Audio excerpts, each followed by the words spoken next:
Okay, today is Vaisakha Puja. This is the full moon. It marks the night in which the Bodhisattva was born, and when he was enlightened, and when he entered Parinibbana. They all happened in the full moon of Vaisakha. So it's the major celebration in the Buddhist calendar. It's a good time to reflect on the Buddha and his legacy. So I'm going to tell the story from, this is taken from the Dhammapada commentary of the Buddha's teaching in Tavatimsa heaven. And, he spent one rainy season teaching in Tavatimsa. And it occurs different places, but the version in the Dhammapada is the fullest, and it has a bit of a preamble, and then at the end there's tacked on a sort of a prequel. So we'll do the whole deal. The story begins with, in Rajagaha, which is the capital of Magadha, the treasurer of the city was bathing in the river, in the Ganges, and he found floating down the river a big lump of sandalwood, and he fished it back onto the shore and examined it, and it was a very particularly fine piece. And he said, I'm going to do something with this. And he had an idea. He was a curious man. He wasn't a particular follower of any sect, but he was curious, and he said, there's a lot of talk these days about arahants in the world. I think maybe I'll try and set up a test and we'll see who's really an arahant. So he had his master craftsman carve the sandalwood into a very fine decorated bowl. The square of the town, he raised a bamboo pole 60 cubits high and had the bowl placed on top. And he said, whoever's an arahant can fly through the air and take that bowl and keep it, be the prize. Now there were, in the vicinity of Rajagaha, there were, besides the Buddha and his followers, there are what are known in the Buddhist sources as the 6 heretical teachers and their followers, leaders of different groups. And they all coveted getting this bowl. And they came one by one, they came to the treasurer, and they all said a version of the same thing. They said, I could easily fly up and get that bowl, but it would be unseemly for one of my dignity as the leader of the sect to display my psychic powers, but you know that I could, so why don't you just give me the bowl? He said, no sir, you have to go up and get it yourself. And Nagantha Nataputta, who's one of the leaders of one of these sects, the naked ascetics, who often comes off in the Buddhist stories in a sort of comical way, he cooked up a plan with his followers. He said, we'll go to the pole and I'll say that I'm going to fly up there and I'll raise one foot and one hand, like up and away, and you wrestle me to the ground, throw me to the ground and say, sir, do not demean yourself by this vulgar display just for a mere bowl. And so they did that, but it did not impress the treasurer. They still didn't get the bowl. Now, during this time, it was all the talk of the town, was this bowl up on top of the pole. And some of the Buddhist monks were getting ready for alms round, and they were putting their robes on. We used to do this in Thailand, where you go for alms, you carry your bowl and robes until you get close to the village, then you put your robe on properly before you enter the village. And to keep it out of the dust, you stand on a rock or a stump or something to get so you're a little elevated. So the monks were standing around on this flat rock, putting their robes on, and they were talking about this bowl. And somebody said to Moggallana, "You've got great psychic powers. Why don't you get the bowl?" And he said, "No, I don't think I want to do that. What about you, Pindola?" This Pindola Bharadvaja is another monk with psychic powers. He said, "You could easily get the bowl. Why don't you do it?"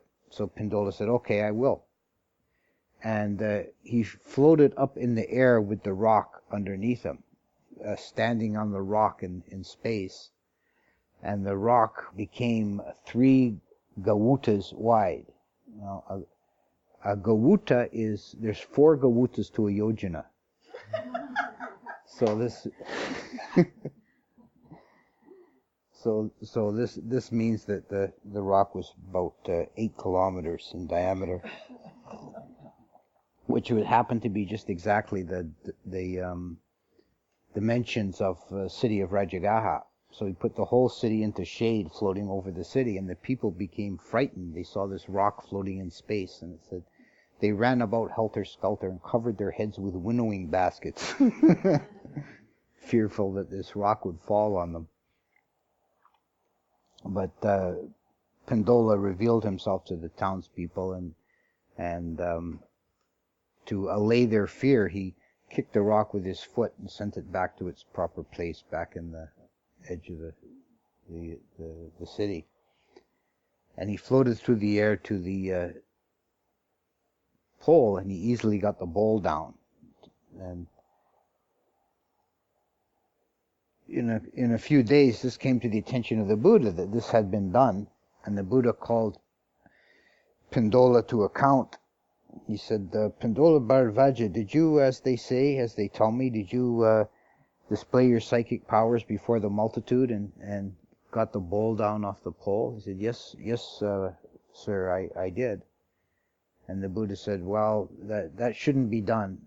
You must relinquish that bowl and give it to Ananda. Ananda, I want you to smash that bowl up and grind it down into sandalwood paste and distribute it amongst the bhikkhus." And at that time, the Buddha laid down the rule that bhikkhus were not allowed to display psychic powers in public. There's a late addition to this particular episode that's current in Thailand. They say that Pindola, on a later occasion, when the Buddha was going up to one of the heaven realms with some of his senior disciples, Moggallana and Sariputta and Anuruddha, they were flying through the air on their way up to the heaven realm, and Pindola saw them going by, and he flew up in the air to join them. And the Buddha rebuked him and said, "I particularly told you not to display psychic powers. So as your punishment, you're not allowed to enter final nibbana until the end of the kappa," meaning he has to stay in existence until the end of the world, the end of the world age. And the Thais say that he's still alive and living in Thailand, and he's been the advisor to the kings of Thailand since time immemorial, because he knows all the history, and he knew everybody personally from Genghis Khan, and so he's apparently still around. And I've heard, and it almost takes the form like we call them urban legends. It's like somebody says, "Oh, I know this monk who he was at another monastery. He knew a monk there who said that they go to somebody who was." The story is somebody goes to a big dana at the royal palace. The king is feeding like 100 monks. And at the front of the line, there's some really, and everybody sits in the monastic order, in the Sangha, everybody sits by order of seniority, right? So at the head of the line, there's some really old, gnarly, bent-over old monks, over 100 years old. Before they get started, this young fellow who looks about 25 or 30 walks in briskly to the head of the line and sits down.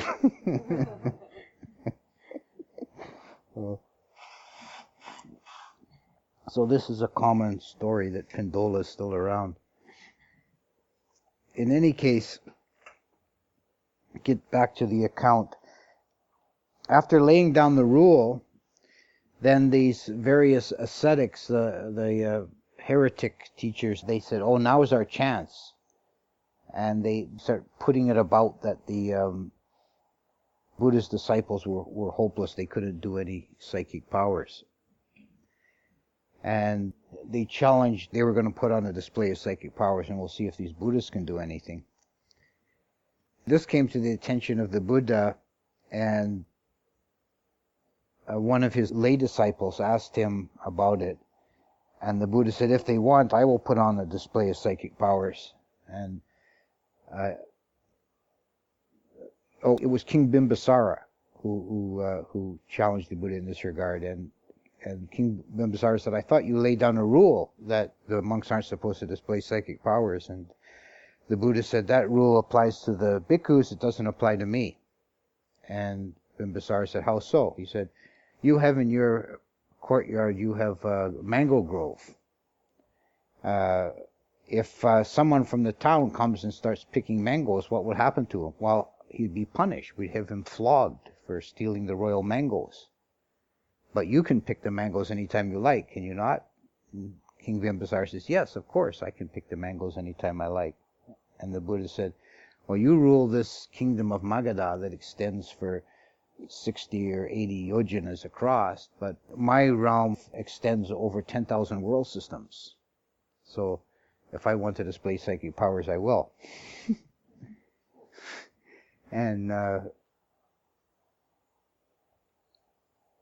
these ascetics, these heretic teachers and their followers had taken up the practice of following a half day behind wherever the Buddha and his monks traveled, and giving it out to the people that the Buddha was running away from them because he was afraid of facing them with his psychic powers in a contest of psychic powers. So the Buddha made an announcement that he was going to put on a display of psychic power at Savatthi, which is a town in central India that at that time was under the rule of Kosala. So the Buddha traveled there by stages with his people, and he also said he was going to make a display of psychic powers underneath a mango tree. So the ascetics had their followers dig up every mango tree around Savatthi, and even ones that were just a sapling a day old, a sprouting sapling, and had them all thrown away in the forest. And this came to the attention of the Buddha, and he said, oh, it doesn't matter, and I'm going to do my feet under a mango tree. And it happened after the Buddha arrived that the king's gardener was, this is the King Pasenadi, of course, the king's gardener was doing some work clearing the royal forest, and he came across the red ant's nest. And if you've seen the red ants in the tropics, they make these nests out of leaves. They make like a big ball, they web it together. And he found this red ant's nest, and he poked it, and he said it was heavy, there's something inside. They had built their nest around a ripe mango. So he uncovered this mango, and it looked like a very fine specimen. He said, I'll take this to the king, and he'll give me a reward for it. Mangoes are scarce now. They've uprooted all the mangoes. And he's on his way back to the palace with this mango when he sees the Buddha and his monks resting beside the road. And he thinks, if I give this mango to the king, I'll get a reward of maybe 6 or 8 pennies. It'll feed me for a day or two. But if I give it to the Buddha as an offering, it will ensure me a happy rebirth. It's much more advantageous to give it to the Buddha. So he gave the mango to the Buddha, and the Buddha passed it to Ananda, and he said, Ananda, make me some mango juice. And Ananda mashed it up, made some mango juice, and the Buddha drank it. And then the Buddha said to the gardener, he said, dig a hole right there. The gardener dug a little hole, and the Buddha told him to put the stone from the mango in the hole. And then he held out his hands, and Ananda poured water over his hands as he washed his hands. and the water dripped into the hole.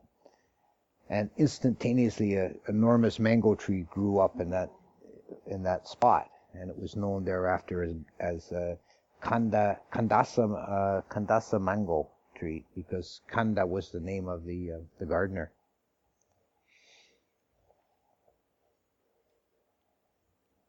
Now the stage was set, and all these ascetics were becoming frightened. They figured they had to come up with something, so they raised money amongst their followers, and they built a big fancy pavilion to host their ceremonies. And somebody told the Buddha, are you going to get your followers to raise up a pavilion? The Buddha said, I've got one follower who'll do a really good job at that. And he had Saka come from Tavatimsa heaven with Vasakama, the divine architect, who magically created this really gorgeous giant pavilion for the monks to assemble in an instant. And Saka had a look at the pavilion of the ascetics, and he called on Walahaka, the wind dewa, and he blew it down. Then he called on the rain dewas, and they caused a great thundering rainstorm. And then when that was over, he caused a windstorm and raised clouds of dust. So these naked ascetics who were wet were then covered in dust and became all muddy, and they ran away helter-skelter, and that dispersed them.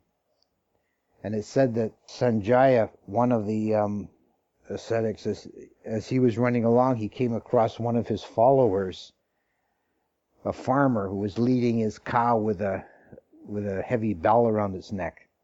And he said, "Where are you going, teacher?" And he said, "Never mind that. I'm getting out of here. Give me that rope and that bell." And he gave them to the Sanjaya, and he ran to the lake, tied the bell around his neck, and threw himself in and drowned himself. And went straight to Avicii, the hottest hell.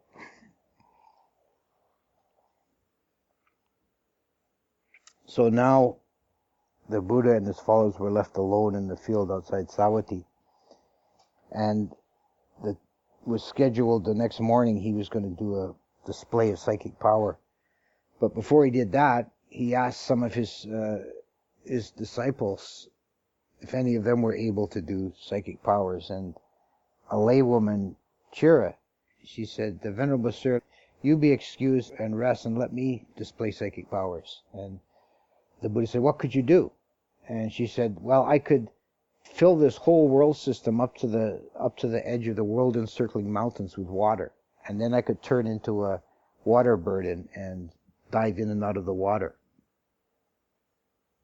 And people would say, "Who is that miraculous person who changed into a water bird?" And they would say, "It's Chira, follower of the Buddha." If even a follower of the Buddha can do such a thing, what must be the power of a Buddha? The Buddha said, "Well, it sounds okay, but no, I think we'll pass on that."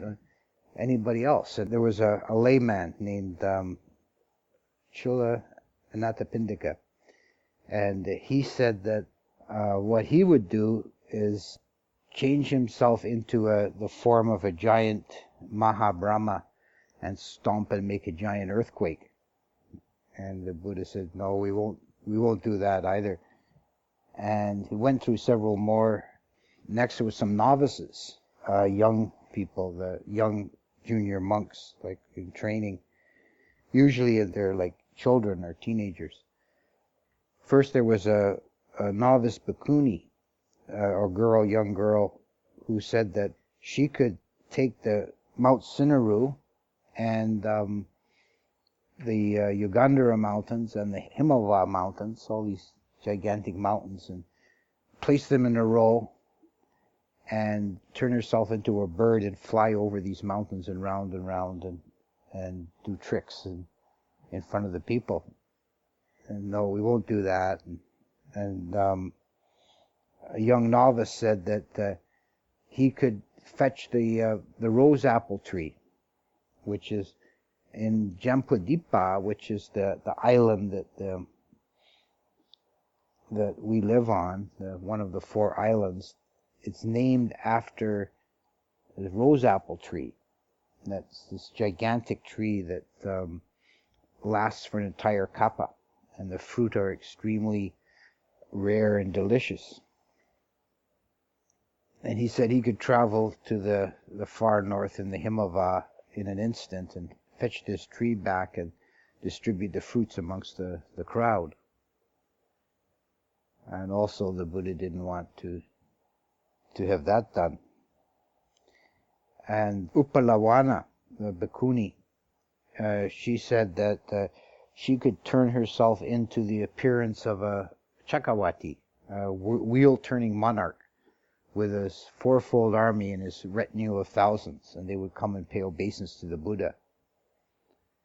And finally the Buddha turned to Moggallana, who was one of his chief disciples and is renowned as foremost in psychic powers. And he said, well, surely you would have something good to do, Moggallana. What would you do if I turned this over to you? Moggallana said, I would fetch Mount Sinnaru and shrink it down to the size of a kidney bean and put it in my mouth and chew it between my teeth. Would you do anything else? I could turn this great earth upside down and give the people the nutritive essence of the underside of the earth to eat. Anything else? I could pick all the beings off this island and put them on the palm of my hand and carry them to another island. Or I could roll this great earth up like a mat and put it under my arm and hold Mount Sinnaru over my head like an umbrella and walk to and fro in the air. And that's very good. I'll take the task of doing the psychic power. And after all, the next day, when the time came for the psychic powers display, what the Buddha did was first created a jeweled walkway from one of the edges of the world to the other. And he walked to and fro in the air on this jeweled walkway. And he performed what's called the twin miracle, which is he emitted from his body both fire and water at the same time. At one time he emitted fire from his upper body and water from his lower body. Then he emitted water from his upper body and fire from his lower body. Then water from his left side, fire from his right side, and fire from his front, water from his back, and so on, switching them around. And why this is the most supreme psychic power, which trumps all those other ones that even Moggallana's tricks, is because it requires the ability to go into 4th jhana on the fire element and then instantaneously switch to 4th jhana on the water element. And no one but a Buddha can instantaneously turn his mind to those opposite states in an instant without any preparation. So he was switching back and forth between fire element and water element at the level of mind moments. In intervals of displaying his power, he taught Dhamma to the assembled crowds. There were many thousands and thousands of people had come to witness. And at one point he asked himself, who here is able to ask a proper question at this teaching? And he could find no one amongst the humans and the devas who could ask him a proper question. He said only another Buddha could ask the question, but this is impossible as there could only be one Buddha in 10,000 world systems at a time. So he created with his mind a nimitta Buddha and a illusory Buddha who sat beside him and asked him questions. And when all this was over, then the Buddha examined with his mind what in the past have all the previous Buddhas done after displaying the twin miracle to the crowds. And he said, they ascend to Tavatimsa heaven and teach the devas. So that's what he did. And he stepped up to Tavatimsa in 2 strides. with his first stride, he put his feet on the top of the Ugandhara mountains, and then with the second stride, he put his other foot onto the peak of Mount Sinaru. Mount Sinaru is the giant mountain 84,000 yojanas high at the center of the world, and the Ugandhara mountains are 40,000 yojanas high and surround Mount Sinaru. And the power of walking in 2 strides up to the top of Mount Sinaru is based on the Buddha's possession of one of the 32 marks of a great man, is level tread. That means whenever the Buddha steps, the sole of his feet contacts flat earth. And it doesn't just mean flat feet, although it's been interpreted that by some. The actual ground he contacts transforms, so if there's roots or stones, they're smoothed out, and his foot contacts smooth ground. So when he took 2 strides to the top of Mount Sinaru, he didn't take any stretching of his stride. The mountain bowed down and placed itself under his foot, and he just walked normally. Took 2 normal strides, and he was at the top of Mount Sinaru. Once at the top of Mount Sinaru, in Tavatimsa heaven, the gods greeted him, and Sakka wanted to offer his throne. Sakka's the king of the Devas, and he has this wondrous throne that he sits on at the very peak of the world. It's a giant stone, 40 yojanas by 60 yojanas. And it has a characteristic of shaping itself to his body, so when he sits down, it's perfectly comfortable. And then when he rises from his seat, the depression that he made smooths out. It looks like a flat stone again. And he sits there and rules over the Chakavala, the world system, from that place. And he wanted to offer it to the Buddha to sit and do his teaching as a mark of respect, but he thought in his mind, I'd better not do it.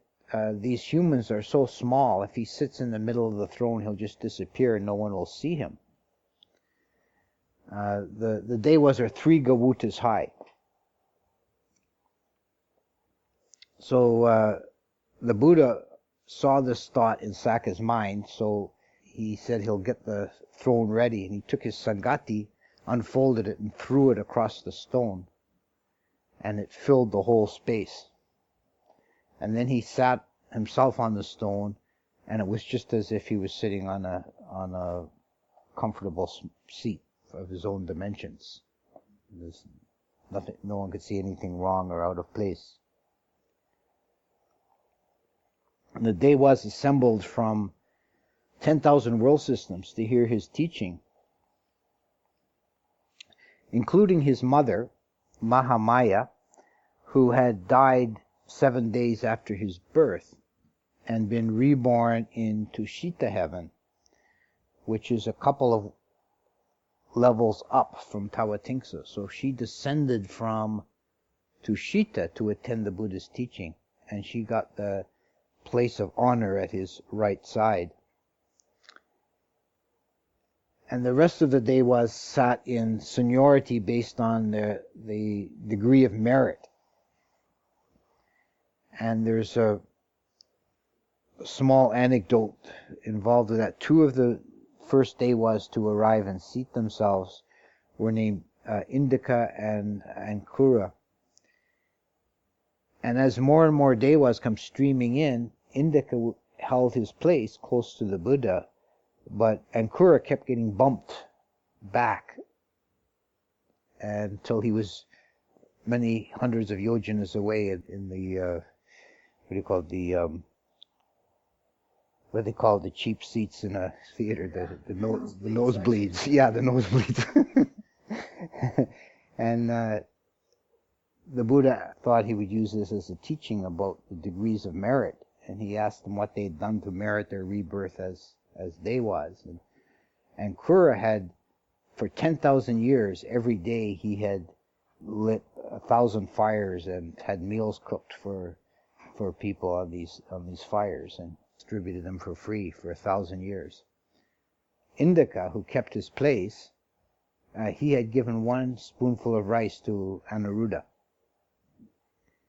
And the Buddha said that this demonstrates the advantage of being born during a time of a Buddha's dispensation and having arahant disciples of the Buddha to give as a field of merit. So for the 3 months of the rainy season, the Buddha taught in Tavatimsa heaven to all these devas. And every day he would descend to earth in the morning to go for alms round and take his meal.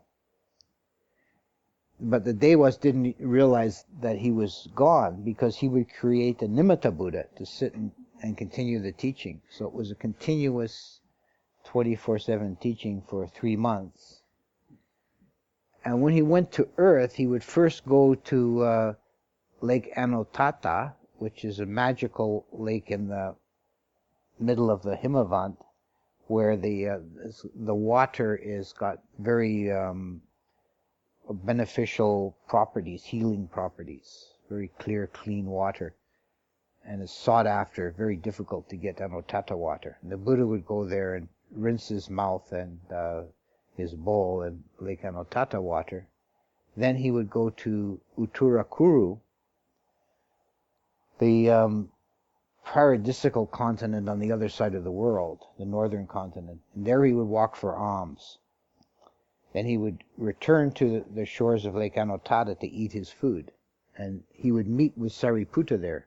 And after the meal, he would tell Sariputta the summary of what he had taught that day to the devas. And this became the basis of the Abhidhamma. Sariputta took it back to where he was staying in the town of Sankasa, and there he had 500 disciples. And he would rehearse this text to his disciples. And these 500 disciples had been bats living in a cave in the time of Kassapa Buddha. And they had heard monks in that cave chanting Abhidhamma. Although they understood nothing, something in that sign in the sound got into their psyches, and they were reborn as disciples of Sariputta.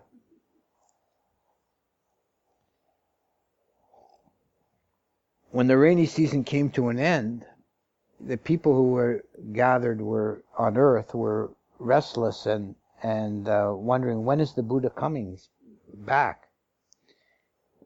So Moggallana offered to go up and ask the Buddha.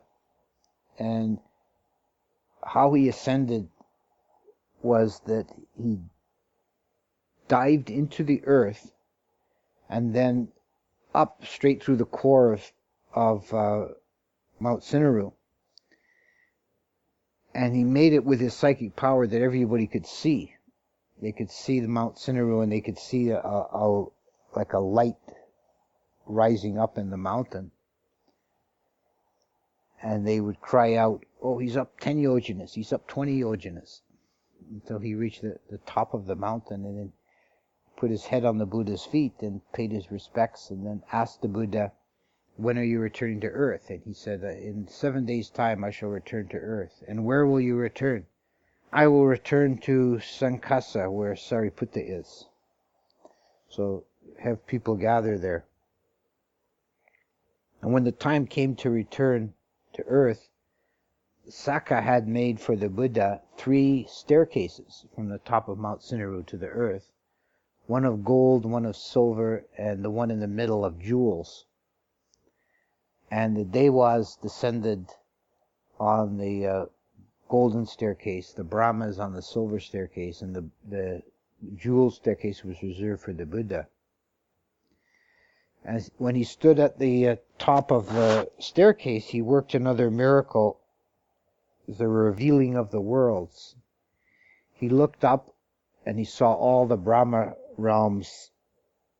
He looked down, all the way down to the lowest hell realm. And he made it so that all beings could see all realms. And humans and devas, Brahmas and hell beings could all see each other for a few moments.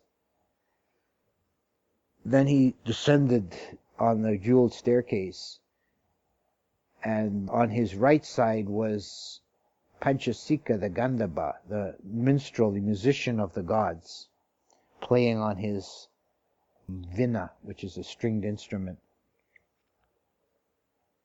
That vina had used to be Mara's, but Mara, when he was unable to defeat the Buddha in his fit of despondency, he dropped the vina, and Saka picked it up and gave it to Panchasika. And on the other side was Matali, the charioteer, throwing garlands. And Suyama, the chief Dewa of the Yama world, stood behind him with a fly whisk. And Mahabrahma held a parasol, a white parasol, over the Buddha. And he descended the staircase to earth. This is a common theme for paintings in Southeast Asia. You see this often as temple art. You'll see the Buddha descending from Tavatimsa because it allows for a lot of gorgeous detail of all these dewas and staircases. When he got down to the earth, then he did some teaching, and he decided as part of that he was going to test everybody and ask questions and see who could answer them. And he asked a series of graded questions. The first question was one that could be answered by an ordinary person with a reasonable amount of learning. And then he asked a question that could only be answered correctly by a stream winner. Then he asked one that can only be answered by a once returner, and so on. And he asked one that could only be answered by Arahant. And then he asked one that could only be answered by Sariputta. No one else in the assembly could answer the question. Then he asked a question that only a Buddha could answer, and even Sariputta was stumped, until the Buddha gave him a generous hint, and then he was able to answer the question. And then the Buddha said, and this is the kind of prequel, this is a short prequel to the thing, the Buddha said, and not only now, but in times long past, was Sariputta able to answer a question with advice from a Buddha.